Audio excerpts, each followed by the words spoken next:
पुरुषोत्तम मास, अधिक मास,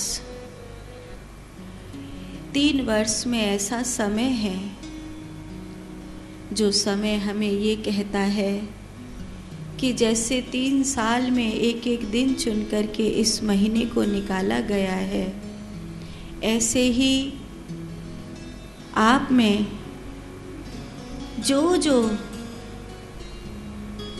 3 वर्ष में ना किसी तीर्थ में जा पाए, ना कोई पूजा पाठ विशेष कर पाए, न कोई अनुष्ठान, न कोई पुनश्चरण कर पाए, न कोई संत वैष्णव की सेवा कर पाए, न किसी गौ ब्राह्मण के लिए कुछ कर पाए, न तो अपने पापों की निवृत्ति के लिए कोई नियम धारण कर पाए, तो 1 महीना ऐसा है कि इस महीने में अपने अपने पापों की, अपने अपने भूलों की, अपने अपने अपराधों की गिनती करो और उनके लिए क्षमा मांगो।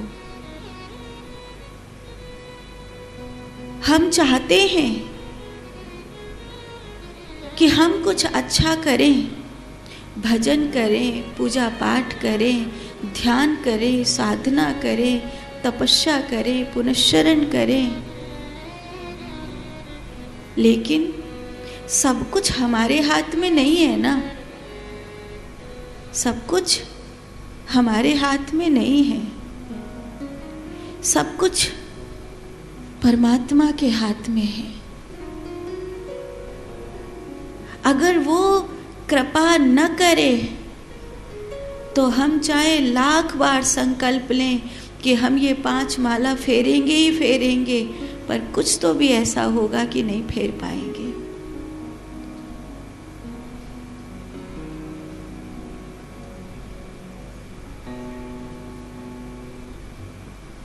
हमको लगता है कि लोग बुरे हैं।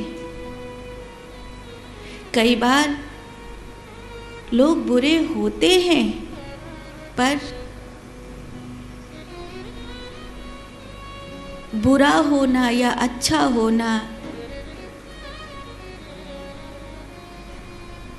ये भी नियति के हाथ में है। इसलिए किसी से घृणा मत करो कि फलाना बुरा है, कुछ नहीं करता। वो व्यक्ति कितना बुरा है, वो उसकी नियति है, पर अपनी नियति को देखो कि हम अपनी बुराइयों को ठीक नहीं कर पा रहे। हम अपनी बुराइयों को कहाँ ठीक कर पा रहे? क्या हमने ब्रह्मचर्य को पा लिया? क्या हमने अपनी निंद्रा को जीत लिया?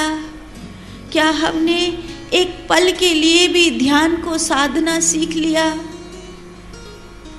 क्या हमारे भाव भगवान को प्राप्त होने लग गए? क्या हमारे संकल्प लिए हुए नियम परमात्मा तक पहुंचने लग गए?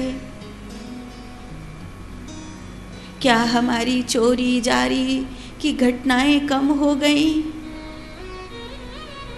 शरीर से नहीं, मन तो आज भी पाप कर रहा है। अब मरने का समय आ गया है। हमें पता है कि मृत्यु हमारे सामने खड़ी है, इसीलिए हम सिर्फ और सिर्फ इस पवित्र समय में प्रार्थना कर सकते हैं कि हे मेरे राम, अब तो कम से कम अपनी कृपा बरसाओ। अब तो कम से कम अपने हाथों में मेरा हाथ ले लो। अब तो कम से कम अपना बना लो।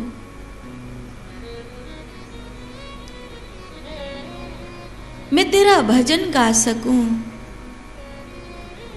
पंजाबी भाषा में एक गीत है, कर कृपा तेरे गुण गावा, कर कृपा तेरे गुण गावा। तू कृपा कर तो तेरे गुण गाऊं, तेरा नाम गाऊं। वेद व्यास जी ने श्रीमद् भागवत महापुराण की कथा हम सबको 18,000 श्लोकों में दान में दी है। यह कथा नारायण भगवान के मुखारविंद से प्रकट हुई 4 श्लोकों में। 4 श्लोकों में प्रकट हुआ यह ज्ञान।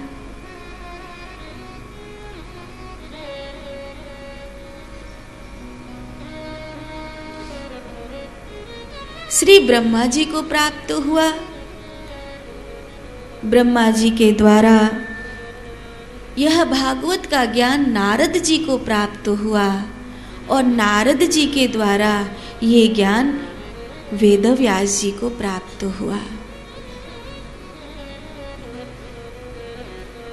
पीढ़ी दर पीढ़ी हमारी चीजें चलती हैं।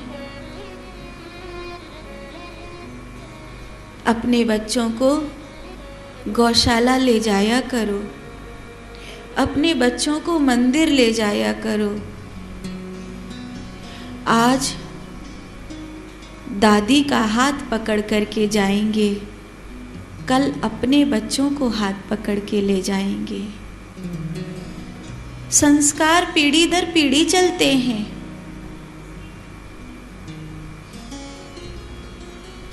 अपना सोना सास अपनी बहू को दे जाती है, बहू अपना सोना अपनी बहू को दे जाती है।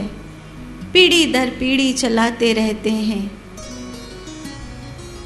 धन की गति है उसे अपनी आने वाली पीढ़ी को देना, संस्कार की गति है अपने आने वाली पीढ़ी को देना। लेकिन ये याद रखना कि अगर हमने अपनी संतान को केवल धन दिया, संस्कार नहीं दिए, तो धन तो तुम्हारी संतान छीन के भी ले लेगी। कि डोकरी कहाँ जा रही है, दे जा पहले। पर संस्कार नहीं ले पाएगी छीन कर, वो देना पड़ता है, वो देना पड़ता है।